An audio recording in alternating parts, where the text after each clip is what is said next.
Hi everyone, I hope you all are doing well. In this video, I am going to explain 20 questions CTET 2026 maths paper के and all the questions with explanation as PDF format you will get in my Telegram channel, and the link of Telegram channel is in my description box. Before starting the video, I want to let you know one thing. If my way of explanation is not good or something need to be improved, so you can give me your valuable feedback in the comment section below, so that in the next videos I can improve my way of teaching, way of explanation. Let's start the video. That the product of two rational number is -40/3। ठीक है, दो rational numbers है जिनका product है -40/3। If one of them is -5/2, उनमें से एक rational number है -5/2 and the reciprocal of the other is x। It means दूसरा रेशनल नंबर होगा 1/x, जिसका रेसिप्रोकल ऑब्वियसली x होगा। ठीक है, हमें फाइंड करना है the value of 8x plus 2 and 1/4। ठीक है, तो चलिए इसका सॉल्यूशन देखते हैं। गिवन क्या है? Given is -5/2 into 1/x is equals to -40/3। ठीक है, जब इसको आपको x का वैल्यू मिलता है 3/16, हमें फाइंड करना है 8x प्लस 2 एंड 1/4। ठीक है, तो x की वैल्यू हम पुट करेंगे 3/16। अगर इसको आप सॉल्व करते हो तो हमें मिलता है 3 एंड 3/4। ठीक है, तो ऑप्शन नंबर यहाँ पे 3 and 3/4, option number 4 is the correct answer. चलिए नेक्स्ट क्वेश्चन सॉल्व करते हैं। So question number 32, one of the factors of 4x² plus 9y² plus 12xy minus 5 in the bracket 2x plus 3y minus 14 is. तो हमें एक expression given है, इस expression का हमें एक फैक्टर निकालना है। ठीक है, तो इसको आप दो मेथड्स में सॉल्व कर सकते हो। ठीक है, एक है अलजेब्रिक मेथड और एक है सब्स्टिट्यूशन मेथड। ठीक है, तो अगर आप कॉम्पिटिटिव एग्जाम में हो तो आपको अप्लाई करना चाहिए सब्स्टिट्यूशन मेथड, क्योंकि बहुत ही कम टाइम में आपको इसका आंसर मिल जाएगा। तो हम सब्स्टिट्यूशन मेथड अप्लाई करेंगे। ठीक है, यहाँ पे हम कोई भी एक वैल्यू ले सकते हैं। Let x equals to 1 and y equals to 0। मैंने 1 एंड 0 क्यों लिया? क्योंकि अगर हम 1 एंड 0 लेते हैं तो हमें कैलकुलेशन करने में बहुत ईजी होता है। जब हम वैल्यूज पुट करेंगे तो हमें मिलेगा इस एक्सप्रेशन का वैल्यू -20। देखो, एक्सप्रेशन का वैल्यू आपको मिल गया, द सेम वैल्यूज आप पुट करो यहाँ ऑप्शन पे। ठीक है, तो ऑप्शन नंबर 1 पे x इक्वल्स टू 1 पुट करो, y इक्वल्स टू 0 पुट करो। सारे ही ऑप्शन पे आप पुट करोगे, तो मैंने ऑलरेडी पुट कर रखा है वैल्यूज़। तो मुझे मिले ऑप्शंस के वैल्यूज़। ऑप्शन ए का वैल्यू आया 16, ऑप्शन बी का वैल्यू आया 0, ऑप्शन सी का वैल्यू आया -5, ऑप्शन डी का वैल्यू आया 9। अब देखो, हमें क्या फाइंड करना था? हमें फाइंड करना था फैक्टर, राइट? तो -20 का फैक्टर क्या होगा यहाँ पे? ऑब्वियसली ऑप्शन सी होगा, -5, which divides -20 exactly, right? So option C is the correct answer. यहाँ पे देखो ऑप्शन सी कौन सा होगा? Option number C. अगर यहाँ पे आप पुट करोगे x इक्वल्स टू 1, तो अगर हम ऑप्शन सी में पुट करेंगे value x equals to 1, y equals to 0, तो यहाँ इसका वैल्यू होगा 2 प्लस y इक्वल्स टू 0, तो ये टर्म 0 हो जाएगा, -7। सो इसका वैल्यू क्या आएगा? ऑब्वियसली -5 आएगा, एंड -5 एग्जैक्टली डिवाइड करेगा -20 को। So option number 3 is the correct answer. चलिए नेक्स्ट क्वेश्चन सॉल्व करते हैं। Question number 34। तो क्वेश्चन नंबर 34 में है, which of the following statements is true. तो हमें सारे स्टेटमेंट्स को पढ़ेंगे, देन कौन सा ट्रू होगा कौन सा फॉल्स होगा वो डिसाइड करेंगे। A number never exceeds its square, all negative numbers exceeds their cubes, a number never exceeds its cube, the square root of a prime number is not a rational number. ठीक है, अगर हम इसको ऐसे पढ़ेंगे तो हमको बिल्कुल समझ नहीं आएगा, इसलिए मैं ऑलरेडी एक एक एग्जाम्पल लेके आपको समझाया हूँ यहाँ पर। देखो फर्स्ट स्टेटमेंट कह रहा है a number never exceeds its square. ये स्टेटमेंट टोटली फॉल्स है। क्यों फॉल्स है? देखो एक नंबर लेते हैं x equals to 0.5, x square का वैल्यू होगा 0.25। यहाँ पे x का value is greater than x square. So किसी भी एक नंबर का स्क्वायर उससे बड़ा हमेशा नहीं होता, इससे हमें पता चला। ठीक है, तो ये स्टेटमेंट फॉल्स होता है। सेकंड स्टेटमेंट देखते हैं all negative numbers exceeds their cubes.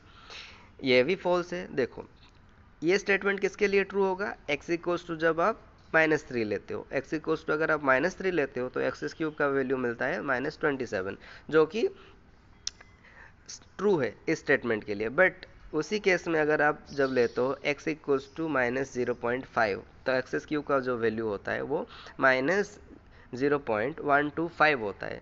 यहाँ पर एक्स क्यूब की वैल्यू जो है वो है ग्रेटर देन x की वैल्यू। ठीक है, तो ये स्टेटमेंट भी फॉल्स हो जाएगा।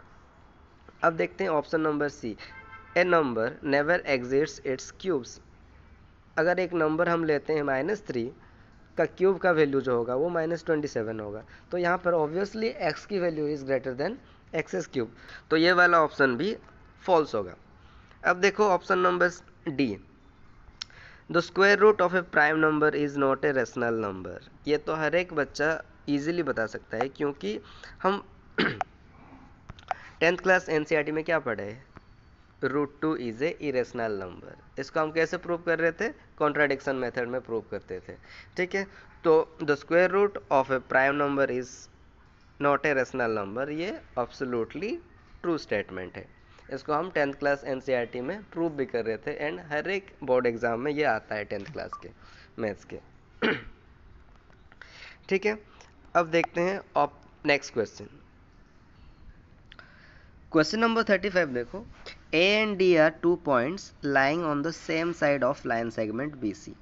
ठीक है, एक लाइन सेगमेंट, लेट से ये एक लाइन सेगमेंट है BC, इसके सेम साइड में 2 पॉइंट्स है A and D, such that AB is 5 centimetre, AC is 8 centimetre, BC is 4 centimetre, BD is 8 centimetre and CD is 5 centimetre. Then इनमें से कौन सा ऑप्शन सही होगा? चलिए इसका सॉल्यूशन डिस्कस करते हैं। तो गिवन है BC is a line segment which is 4 centimeter। ठीक है, A and D are 2 points lying on the same side of BC and values are given। AC is 8 centimeter which is 8 centimeter, BD is 8 centimeter, AB is 5 centimeter and DC is 5 centimeter। यहाँ पे देखो आप दो triangles को देखो, triangle ABC and triangle DCB। इन दो triangle में AB is equals to DC and BC is the common side and AC is equals to BD। तो यहाँ पे क्या होगा? तीनों साइड्स इक्वल है, एंड हमें पता है कॉन्ग्रुएंसी का, अगर दो ट्राइंगल को कॉन्ग्रुएंट होना चाहिए तो इनमें से कोई भी एक रूल को फॉलो करना चाहिए, इधर साइड साइड साइड, या फिर साइड एंगल साइड, या फिर एंगल साइड साइड, या फिर एंगल एंगल साइड, या फिर right angle hypotenuse and side. इनमें से कोई भी एक रूल अगर फॉलो कर रहा है दो ट्राइंगल तो वो दोनों कॉन्ग्रुएंट कहलाएंगे। कॉन्ग्रुएंट मीन्स दोनों ट्राइंगल एग्जैक्टली सिमिलर है, उनके एंगल्स भी सेम होंगे, उनके साइड्स का वैल्यू भी सेम होगा। ठीक है, तो यहाँ पर triangle ABC is congruent with DCB according to side side side. ठीक है, तो कौन से ऑप्शन में है? Option number 4। यहाँ पे देखो, triangle ABC is congruent with DCB according to side side side. ठीक है, नेक्स्ट क्वेश्चन, क्वेश्चन नंबर 38। देखो यहाँ पर मैं 20 क्वेश्चंस डिस्कस कर रहा हूँ, बट सीटेड में आपको 30 क्वेश्चंस आएंगे एंड 10 क्वेश्चंस पेडागोजी के होंगे। ठीक है, तो उस 10 क्वेश्चंस को आपको सॉल्व करने के लिए आपको थ्योरी पढ़ना पड़ेगा, इसलिए मैं उन 10 क्वेश्चंस को डिस्कस नहीं कर रहा। तो which of the following number is not divisible bye 72?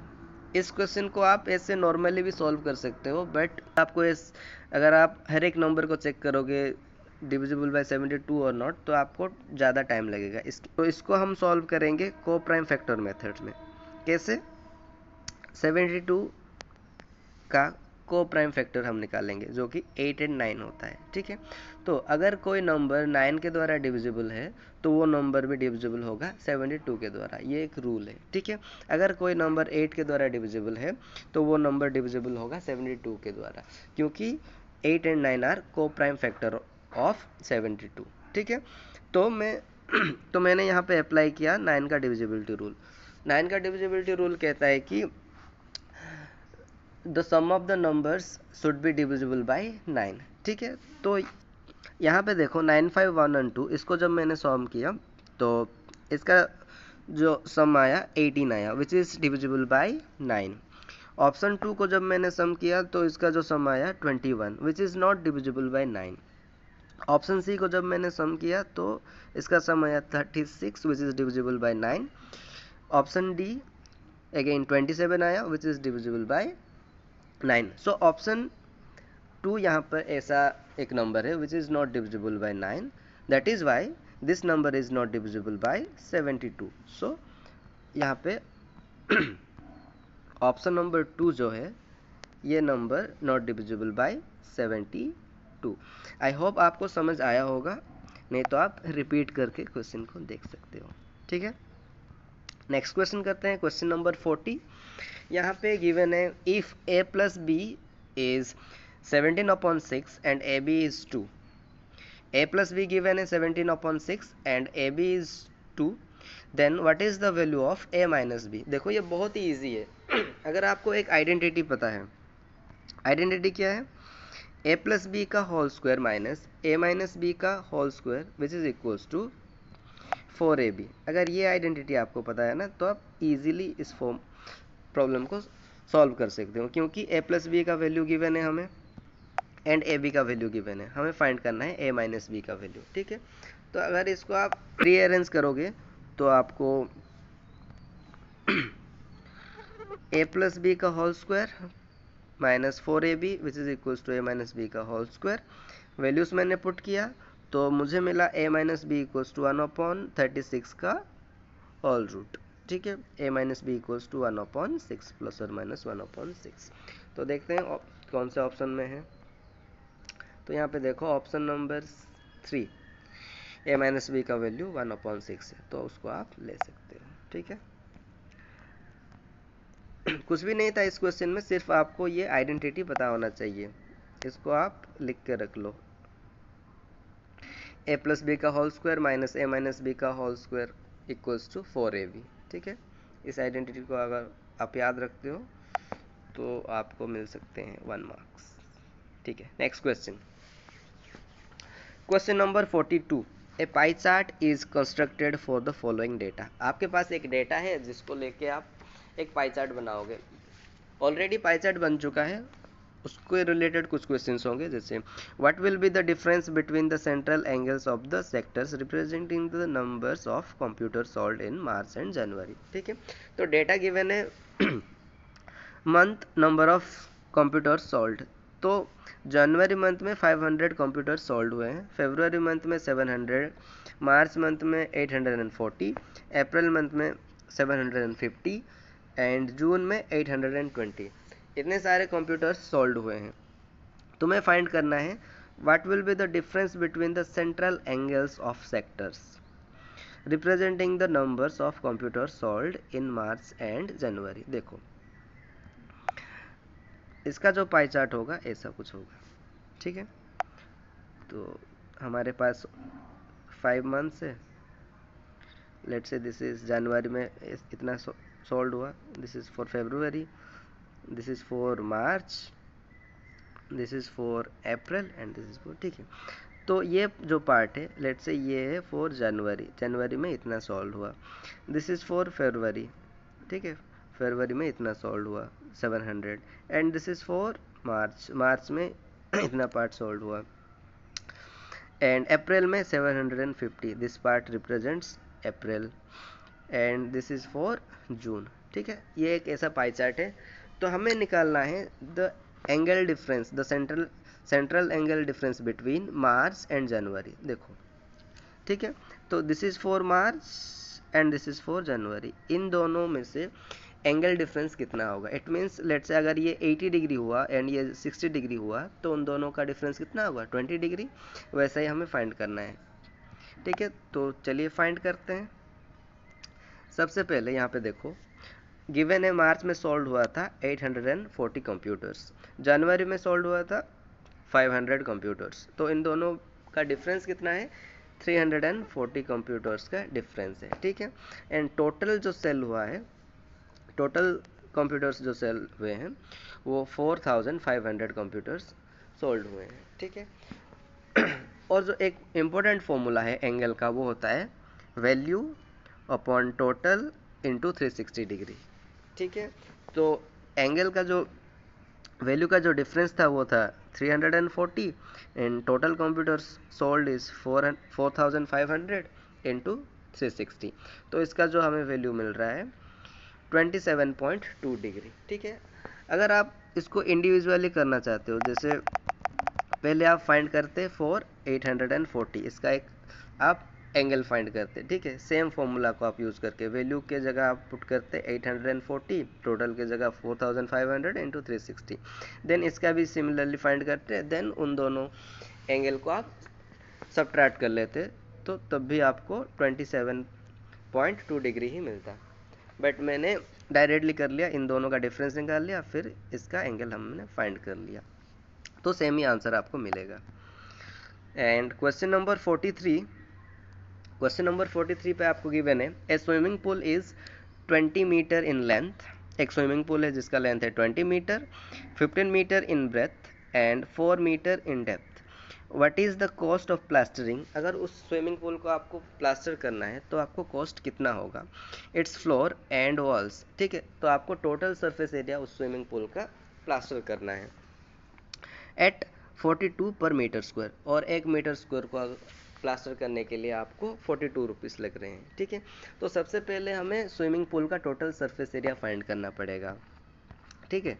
तो स्विमिंग पूल का टोटल सरफेस एरिया कैसे फाइंड करेंगे, क्योंकि एक स्विमिंग पूल क्यूबॉइड शेप का होता है, तो एंड और एक है जो टॉप सरफेस एरिया है वो हमें सब्ट्रैक्ट करना पड़ेगा, क्योंकि टॉप सरफेस एरिया में सिर्फ वाटर होता है, राइट।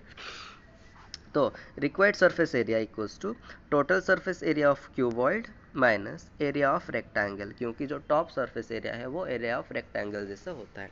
तो अगर इसको हम सब्ट्रैक्ट कर लेंगे and total surface area of cuboid का जो फॉर्मूला है 2 into in the bracket length into breadth plus breadth into height plus length into height minus area of rectangle, area of rectangle होता है लेंथ इंटू ब्रेथ। जब मैंने values put किया तो मुझे मिला required surface area 580 metre square, और हमें गिवन है ऑलरेडी 1 मीटर स्क्वायर को प्लास्टर करने के लिए 42 रुपीज़ लग रहे हैं। तो 580 मीटर स्क्वायर को 580 इंटू 42, जिसका वैल्यू मिल रहा है 24,360 रुपीज़। तो ऑप्शन में देखते हैं, ऑप्शन नंबर 2 24,360 रुपीज़। क्वेश्चन उतना डिफिकल्ट नहीं था, आपको अगर पता होता ये formula total surface area of cuboid, and आपको पता होता है कि जो स्विमिंग पूल होता है उसका जो टॉप सरफेस एरिया है वो हम काउंट नहीं करते या फिर प्लास्टर नहीं लगाते वहाँ पे, क्योंकि पानी होता है, इतना तो कॉमन सेंस होगा सभी को। देन नेक्स्ट क्वेश्चन, ये क्वेश्चन देखो सबसे इम्पोर्टेंट है, इस वीडियो का सबसे इम्पोर्टेंट क्वेश्चन यही है, क्योंकि इस क्वेश्चन को हर एक बच्चा इजीली कर पाएगा कंपाउंड इंटरेस्ट का फॉर्मूला यूज़ करके, बट अगर हम स्कूल मेथड यूज़ करेंगे ना तो हमको बहुत टाइम लगेगा, और कॉम्पिटिटिव एग्ज़ाम में हमारे पास टाइम नहीं होता, और सीटेट में तो बिल्कुल भी नहीं होता, ठीक है। तो इसको हम बहुत आपको बताऊंगा कि कैसे आप क्विकली कर पाओगे रेशियो मेथड में, ठीक है। तो पहले क्वेश्चन पढ़ लेते हैं। Rajiv invested a sum of 7,000 rupees at 20% per annum for 1.5 years, compounded half yearly, and his friend Amit invested a sum of 8,000 at 10% per annum for 2 years, compounded. What is the difference between the interest received by Rajiv and Amit? Question कह रहा है राजीव एक है और अमित है, ठीक है। राजीव ने कुछ पैसा इन्वेस्ट किया 1.5 years के लिए, और उसका जो पैसा है हाफ ईयर में ही कंपाउंड हो रहा है, इट मीन्स 6 मंथ्स में उसका पैसा कंपाउंड हो रहा है। तो उसने 1.5 ईयर्स के लिए इन्वेस्ट किया था, तो उसका जो पैसा है वो 3 टाइम्स कंपाउंड होगा, क्योंकि 1.5 ईयर्स में 6 मंथ्स 3 बार आता है। ठीक है। और एक अमित है, उसने इन्वेस्ट किया था 8,000 रुपीज़ 10% पर annum, और उसका जो कंपाउंडिंग है वो ईयरली होता है। ठीक है। और उन दोनों का जो इंटरेस्ट का डिफरेंस कितना होगा वो हमें फाइंड करना है। ठीक है। तो इस क्वेश्चन को, कंपाउंड इंटरेस्ट के क्वेश्चन को आप 4 मेथड में सॉल्व कर सकते हो। ठीक है। एक है बेसिक मेथड जो स्कूल के बच्चे करते हैं, और एक है रेशियो मेथड, देन एक है इफेक्टिव रेट जो हम फाइंड करते हैं। This is also a good method you can apply on competitive exams, and एक होता है ट्री मेथड। ठीक है। इन चारों मेथड्स को आप अप्लाई करके इसका आंसर फाइंड कर सकते हो, बट बेस्ट मेथड इस प्रॉब्लम के लिए होगा रेशियो मेथड। ठीक है। अगर आप सभी को रेशियो मेथड नहीं पता है तो इसका आंसर आपको मैं स्टेप बाय स्टेप करके बता रहा हूँ, ध्यान से सुनिए। ठीक है। सबसे पहले गिवन समझ लेते हैं, क्या गिवन है। एक राजीव है जिसका प्रिंसिपल अमाउंट है 7,000 रुपीज़, उसने इन्वेस्ट किया 1.5 ईयर के लिए, and rate of interest is 20%। ठीक है। एक अमित है जिसने 8,000 रुपीज़ इन्वेस्ट किया, रेट ऑफ इंटरेस्ट इज 10% पर annum, and time is 2 years. देखो यहाँ पे राजीव के यहाँ गिवन है कि फॉर हाफ ईयरली इसका जो अमाउंट है वो हाफ ईयरली में कंपाउंड हो रहा है, तो जो टाइम पीरियड होगा वो 3 हो जाएगा। कैसे? क्योंकि 1.5 ईयर्स में 6 मंथ्स 3 बार आता है, so T is 3। Rate of interest half हो जाएगा क्योंकि यहाँ पे टाइम पीरियड भी ईयरली नहीं है, rate of interest for half yearly है, इसलिए आर इक्वल्स टू 10%। इतना आपको समझ आया? तो चलिए इसका सोल्यूशन अभी करते हैं रेशियो मेथड से। ठीक है। जो रेशियो मेथड होता है, सबसे पहले इसका जो स्टेप 1 है, राजीव का है 10%, तो 10% को हमको फ्रैक्शन में लिखना पड़ेगा। अब इस फ्रैक्शन को समझते हैं अच्छे से। 1/10, इट मीन्स अगर आप 10 रुपीज़ इन्वेस्ट कर रहे हो तो आपको 6 मंथ्स के बाद 11 रुपीज़ मिलेंगे। इट मीन्स जो इंटरेस्ट है वो आपको 1 रुपीज़ मिल रहा है। ठीक है। तो अगर आप यहाँ पे देखो 10 रुपीज़ इन्वेस्ट कर रहे हो तो आपको 11 रुपीज़ मिल रहा है, तो इंटरेस्ट कितना है? 1 रुपी। ठीक है। तो टाइम पीरियड इज 3, ऐसे आपका मनी 3 बार कंपाउंड हो रहा है। ठीक है। और अमाउंट भी 3 बार ही हो मिलेगा आपको। इसको देखो, ये सारे यूनिट्स है, एग्जैक्ट अमाउंट नहीं है। यूनिट को हमें कंपैरिजन करना पड़ेगा अमाउंट के साथ। अब देखो हमने जब 3 बार इन्वेस्ट किया तो हमारा 1000 टोटल 1000 यूनिट्स आ रहे हैं। कैसे आ रहे हैं? 10 to the power 3 which is equals to 1000। यहाँ पर भी 11 का पावर 3 which is 1331। इन दोनों का जो डिफरेंस होगा वो होगा 331 यूनिट। ठीक है। अब समझो आपको इस स्लाइड में पूरा समझ आ जाएगा, अच्छे से देखो। एंड माफ़ी चाहता हूँ ये पार्ट के लिए, ये पार्ट को इरेज कर लेते हैं, ये दूसरा ऑप्शन का पार्ट है। ठीक है। गिव मी 1 मिनट, एआई का गलती है। ठीक है, हो गया। चलो, अकॉर्डिंग टू क्वेश्चन जो 1000 यूनिट है, एक मिनट कलर चेंज कर लेता हूँ। ठीक है। हमने देखा 1000 unit is equals to 7000 rupees, right? So 1000 unit is equals to 7000 rupees. So 1 unit will be 7000 upon 1000 which is 7 rupees। ठीक है। तो इंटरेस्ट कितना होगा? इंटरेस्ट 331 इंटू 7 जो डिफरेंस हमें मिला था। तो जो राजीव का इंटरेस्ट होगा वो 2317 रुपीज़। अब देखो अमित का जब आपको मैं एक्सप्लेन करूँगा तो आपको रेशियो मेथड पूरा इजीली समझ आ जाएगा। तो ध्यान से सुनो। अमित का जो इंटरेस्ट था वो 10% था, तो 10% को स्टेप 1 करके हम लिखेंगे 1/10, स्टेप 1 क्लियर। देन हम लिखेंगे प्रिंसिपल अमाउंट का यूनिट एंड अमाउंट का यूनिट। ठीक है, तो 10% के लिए हम जब 10 यूनिट इन्वेस्ट कर रहे हैं तो हमें 11 यूनिट मिल रहा है अमाउंट। 2 बार 2 ईयर्स के लिए किया था, इसलिए 10 यूनिट हम 2 बार इन्वेस्ट करेंगे। सो 10 इंटू 10 इज 100, 11 इंटू 11 इज 121। ठीक है, इन दोनों का जो डिफरेंस आएगा वो होगा 21 यूनिट, राइट। देखो 100 unit is equals to 8000 rupees, क्योंकि अमित ने इन्वेस्ट किया था 8000 रुपीज़, तो 1 यूनिट इक्वल्स टू 80 रुपीज़ होगा। एंड इसका जो डिफरेंस था, यूनिट का डिफरेंस, वो है 21 unit. So 21 into 80 which is equals to 1680।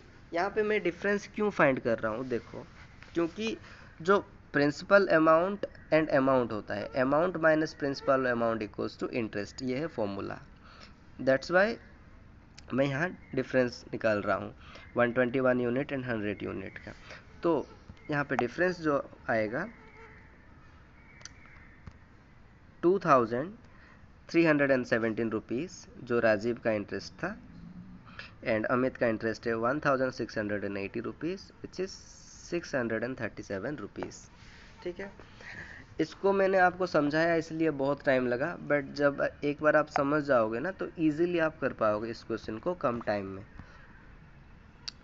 Question number 46।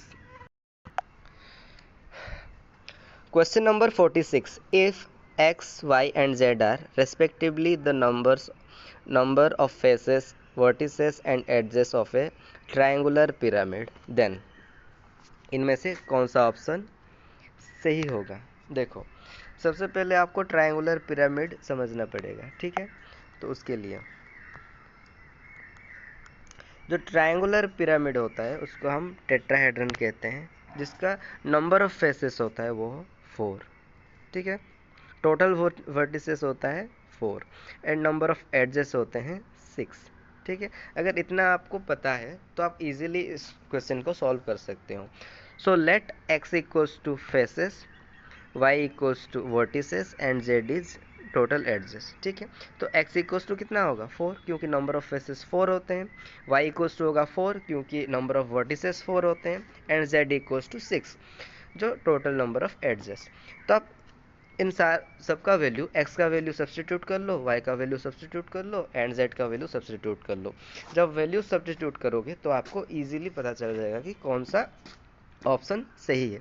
तो यहाँ पे ऑप्शन नंबर 1 सही है, क्योंकि मैंने सब्सटीट्यूट किया। तो यहाँ पे देखो, x की जगह 4 पुट किया, y की जगह 4 पुट किया, z की जगह 6 पुट किया, तो इसका वैल्यू भी एग्जैक्टली 8 आ रहा है। तो यहाँ पे देख लो ऑप्शंस, यहाँ पे आप x की वैल्यू पुट करो 4, y की वैल्यू 4 एंड z की वैल्यू 6। जो भी ऑप्शन एग्जैक्ट वैल्यू आएगा उस इक्वेशन, वो ऑप्शन सही होगा। ठीक है, next question, question number 47, which among the following is the most appropriate method of for proving root 2 is a irrational number. ठीक है, तो इसका जो आंसर होगा root 2 is a irrational number, class 10th NCERT या फिर किसी भी बोर्ड का अगर आप क्लास 10th का एग्ज़ाम दे रहे हो तो उसमें फर्स्ट चैप्टर में ही है root 2 is a irrational number, root 3 is a irrational number, root 5 is a irrational number. उस सभी को हम कैसे प्रूव कर रहे थे, हम यूज़ कर रहे थे contradiction method. So option number 3 is the right answer. ठीक है, question number 48, the height of a cylinder is 3 times the radius of its base if the area of the base is 616 centimeter square, then what is the capacity of the cylinder in liters। हमें find करना है capacity of cylinder in litres. हमें given है जो cylinder का height है वो 3 times है इसके रेडियस के साथ। So h equals to 3r which is given, and pi r square given है, जो ये नीचे का सर्कल है ना उसका एरिया गिवन है। हमें फाइंड करना है कैपेसिटी। अब देखो, पाई आर स्क्वायर से हमें मिल सकता है r, राइट। तो मैंने r फाइंड किया 14 सेंटीमीटर। हमें अगर आर मिल गया तो इजीली हम हाइट भी फाइंड कर सकते हैं। तो हाइट भी find equals to pi r square h, right. तो in the place of h हमने सब्स्टिट्यूट किया 3r, ठीक है। तो पाई आर स्क्वायर 3r, इसका जो वॉल्यूम आया 25,872 cm क्यूब, ठीक है। अब देखो जो 1000 सेंटीमीटर क्यूब में 1 लीटर लिक्विड रह सकता है, इधर वाटर या फिर कुछ भी आप लिक्विड सब्सटेंस ले लो।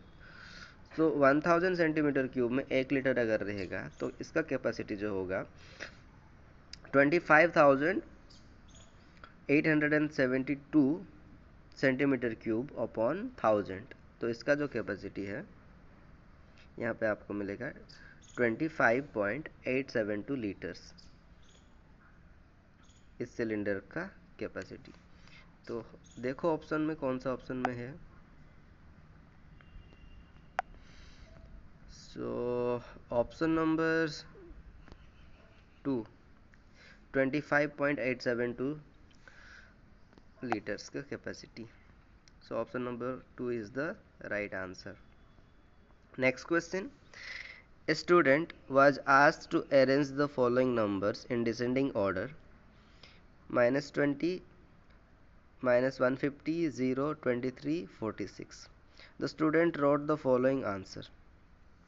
तो स्टूडेंट को कहा गया कि डिसेंडिंग ऑर्डर में इस डेटा को अरेंज करने के लिए, तो स्टूडेंट ने इसको असेंडिंग ऑर्डर में लिख दिया। इसका मतलब क्या हो रहा है, the student has written the numbers in correct order. No, ये तो नहीं होगा। The student has understood the concept of arranging integers but has done a mistake by arranging them in increasing order. Yes. The student doesn't know the concept of integers.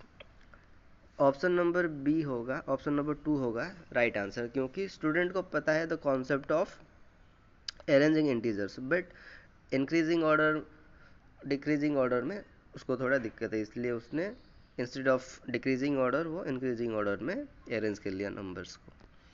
Question number 50, on which numeration system the clocks are based. देखो जो clock base है वो है sexagesimal system. ये क्या होता है, चलो समझते हैं। जो सेक्साडेसिमल सिस्टम है वो उसका बेस जो है वो 60 है। जैसे 1 आवर में हमारा 60 मिनट होता है, 1 मिनट में 60 सेकेंड होता है, तो ये सारे 60 के ऊपर बेस करके बनाए हैं सेक्साडेसिमल। और जो डेसिबल सिस्टम है उसका बेस है 10, बाइनरी सिस्टम का बेस है 2, हेक्साडेसिमल का बेस है 16, ठीक है। तो हमारा जो क्लॉक है वो बेस है सेक्साडेसिमल सिस्टम के ऊपर। तो आंसर होगा option number 1 is the right answer. Next question, question number 51, the perimeters of 2 circular fields C1 and C2 are 40 pi meter and 96 pi meter respectively. तो दो सर्कुलर फील्ड्स हैं जिनका perimeter given है। What is the radius of the third circular field C3 whose area is equal to the sum of the areas of C1 and C2? तो C1 and C2 दो circular field को मिला के एक तीसरा circular field बनाया गया जिसका हमें रेडियस फाइंड करना है, ठीक है। तो चलिए फाइंड करते हैं। सो व्हाट इज गिवन, यहाँ पे गिवन है C1 का पेरीमीटर 40 पाई एंड C2 का पेरीमीटर 96 पाई मीटर, ठीक है। इन दोनों को मिला के एक C3 बनाया गया जिसका रेडियस हमें फाइंड करना है। सबसे पहले पेरीमीटर का फॉर्मूला आता है P = 2 पाई r। तो C1 का गिवन है 2 पाई r1, C2 का है 2 पाई r2, ठीक है। तो यहाँ से हमें मिल जाएगा r1 एंड r2। r1 मिला हमें 20 मीटर, r2 मिला 48 मीटर। अब देखो C3 = C1 + C2, area of C3, जो एरिया ऑफ C3 है वो दोनों को मिला के बनाए C1 एंड C2 को। तो यहाँ मैंने फॉर्मूला पुट किया, area of C3 = C1 plus area of C1 plus area of C2। तो एरिया का फॉर्मूला पता है पाई आर स्क्वायर, तो पाई r3 स्क्वायर = पाई r1 square plus pi r2 square. तो यहाँ पे मैंने कॉमन पाई निकाल के उसको कैंसिल आउट कर लिया। सो R3 का स्क्वायर इक्वल्स टू R1 का स्क्वायर प्लस R2 का स्क्वायर। सो R3 का जो स्क्वायर मुझे मिला 2704, उसका जो स्क्वायर रूट होगा R3 इक्वल्स टू 52 मीटर। ठीक है, तो R3 का जो वैल्यू मिला मुझे 52 मीटर, तो रेडियस हमें मिला 52 metre. Option number 3 is the right answer, 52 metre. Next question number 52, the following measurements can be the sides of right angle triangle. ठीक है, तो एक राइट एंगल ट्राइंगल के साइड्स होने के लिए सबसे पहले उनको पाइथागोरस थ्योरम फॉलो करना पड़ेगा। सो इन चारों ऑप्शन में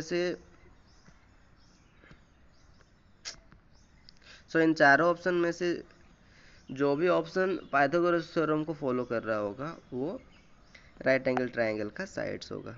तो यहाँ मैं सॉल्व कर चुका हूँ। जो ऑप्शन नंबर 1 है वो फॉलो कर रहा है पाइथागोरस थ्योरम को। 14, 50 एंड 48, 14 का स्क्वायर प्लस 48 का स्क्वायर जो होता है, 14 का स्क्वायर 196 एंड 48 का स्क्वायर 2304, जिसको हम ऐड करते हैं तो 2500 आता है, एंड वी नो 50 का स्क्वायर भी 2500 होता है। सो ऑप्शन नंबर 1 होगा करेक्ट आंसर। ठीक है, next question number 53।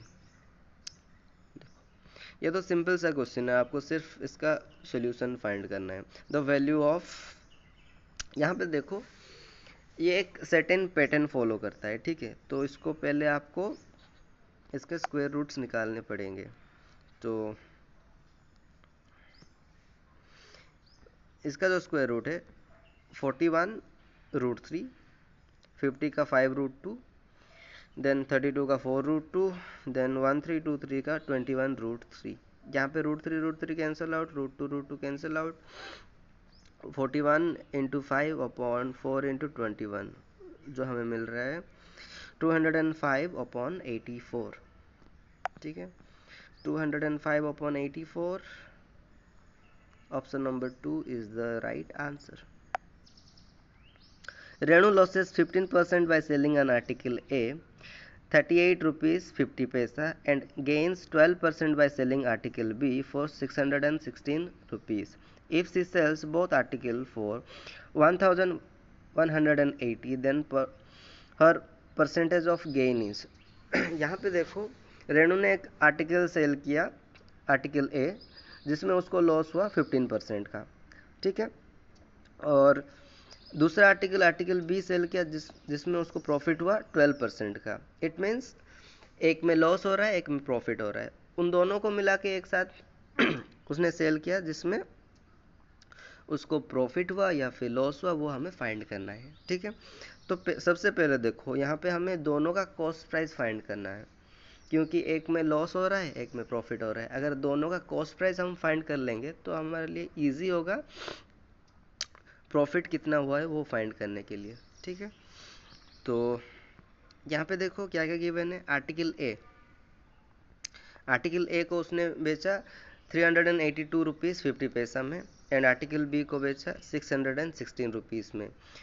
Article a में लॉस हो रहा है 15%, आर्टिकल बी में प्रॉफिट हो रहा है 12%। ठीक है, तो ये फॉर्मूला सबसे इम्पोर्टेंट है, आप इसको याद रख लो।